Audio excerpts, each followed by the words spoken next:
पानी में भी गंगा देखता हूँ, धर्म जाति के नाम पर दंगा देखता हूँ। आज के लोग तो प्यार मोहब्बत पर कुर्बान होते हैं, मैं तो सपनों में भी तिरंगा देखता हूँ। भारत माता की जय, भारत माता की जय, भारत माता की जय, भारत माता की जय।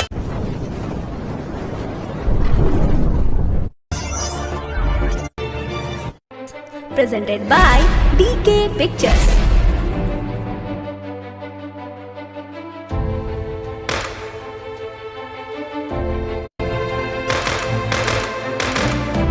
दीपक सिंह छपरहिया। 20,000 इतना क्या हो भाई, कौन चीज के मीटिंग हो रहा है? क्या बिहार मांग रोजगार का मीटिंग हो रहा है। युवा सब देखो बाहर से आके यहाँ बैठा हुआ है, कोई काम धंधा मिलता नहीं। आपको क्या चाहिए? आप बिहार सरकार से क्या मांगना हम चाहते तो हैं? यही मांग रहे हैं कि जैसे सर नीतीश कुमार जी चाहे तेजस्वी जी बोले हैं कि हम इतना नहीं इतना नौकरी दे, ठीक है, इस प्रक्रिया को आगे बढ़ाया जाए जल्द से जल्द।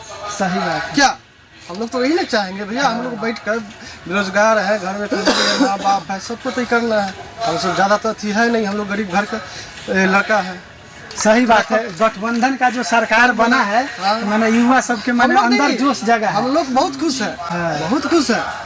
लेकिन खुश होने का कारण ये भी है कि थोड़ा हम सरकार को सपोर्ट करें, जो बेरोजगारी है वो बेरोजगारी दूर करें, एक आध कंपनी बैठाया जाए। सही है।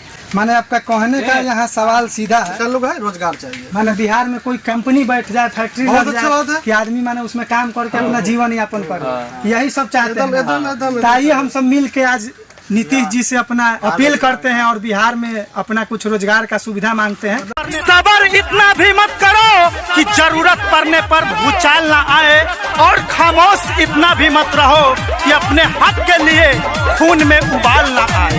भारत माता की जय, भारत माता की जय। जनता गोइल बाटे जाग, एही से उठता आवाज।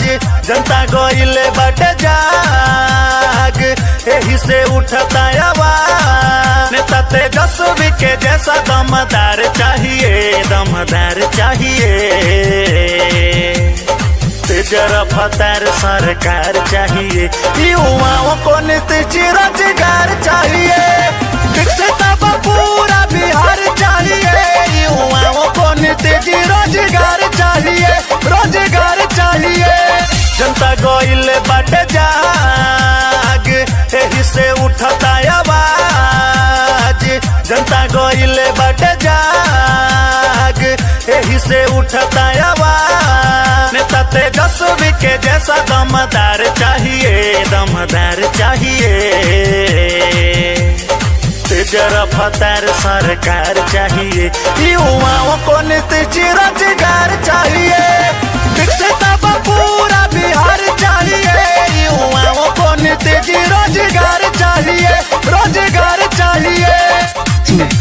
भारत माता की जय, भारत माता की जय, भारत माता की जय, भारत माता की जय, भारत माता की जय।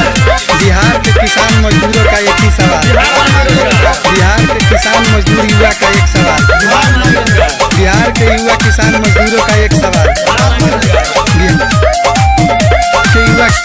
होले वोट जनता तो हके जितावे में, हर गांव के लग जाई रउआ सीटी बनावे में।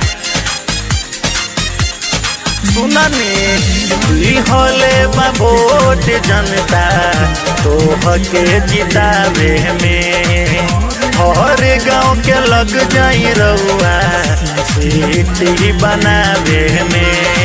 जनता के तोहरे प्रयास, तोरी न सबके विश्वास। बढ़ेगा बिहार, एक प्लान चाहिए, प्लान चाहिए।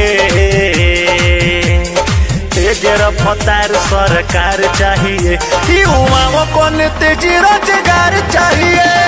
विकसित पूरा बिहार चाहिए, युवाओं को नीतीश रोजगार चाहिए, रोजगार चाहिए। देश तो बस बजाने के लिए है, आफत मचाने के लिए मेरा नाम ही काफी। दीपक सिंह छपरहिया है ना। जी हाँ, अगर आप भी चाहते हैं गाना बनवाना तो संपर्क करें 6203 40 80 47।